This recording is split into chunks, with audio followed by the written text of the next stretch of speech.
కోర్టులో మనం గెలవమంటే 100% మీరు చెప్పే డాక్యుమెంట్స్ మనం ఫైట్ చేస్తాం. కాకపోతే ఈ ఎంటైర్ ప్రాసెస్కి ఏమైతుంది అంటే 3 నెలలు 6 నెలలు మొత్తం రిజాల్వ్ వరకు స్టే అయితే వస్తుంది.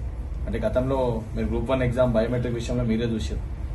June 4th మీకు ఎగ్జామ్ కండక్ట్ చేసి June 14th కి మనం కండక్ట్ చేస్తే June 15th కి ఆ రోజు మనం కోర్టులో కేసు వేసినాం. June 15th కి వెళ్ళి ఆల్మోస్ట్ సెప్టెంబర్ లో మనకి జడ్జ్మెంట్ వచ్చింది. జూలై, ఆగస్ట్, సెప్టెంబర్ 3 నెలల వరకు ప్రాసెస్ ముందుకి పోలే వెనకకి పోలే. కాబట్టి ఇప్పుడు చేసినా కూడా ఏమవుతుంది అంటే ఏ చిన్న చేంజ్ చేసినా గెలవమంటలే. సరే మీరు అన్న మన డాక్యుమెంట్స్ మనకుంటాయి, వాళ్ళ డాక్యుమెంట్స్ వాళ్ళకుంటాయి. కాబట్టి ఇవన్నీ ఏడైతాయి ఇన్ ఫ్రంట్ ఆఫ్ జడ్జ్ కోర్టులో మనం తెలుసుకోవాలి. మనం డిస్కషన్ చేసుకొని కోర్టు ఫస్ట్ ఏం చేస్తుంది, వాడు వేసిన పిటిషన్ యాక్సెప్ట్ చేస్తుంది. యాక్సెప్ట్ చేసి ప్రాసెస్ ఆపండి అని స్టే ఇస్తుంది. స్టే ఇచ్చినాక తర్వాత మన ఆర్గ్యుమెంట్స్ గవర్నమెంట్ ఎన్నికలు మనం పెడతాము, ఆపోజిట్ అడ్వకేట్స్ వాళ్ళ ఆర్గ్యుమెంట్స్ వాళ్ళు పెడతారు.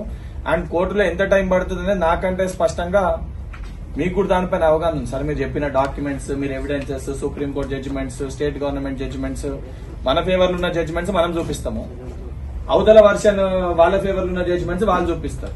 దాని తర్వాత ఏంది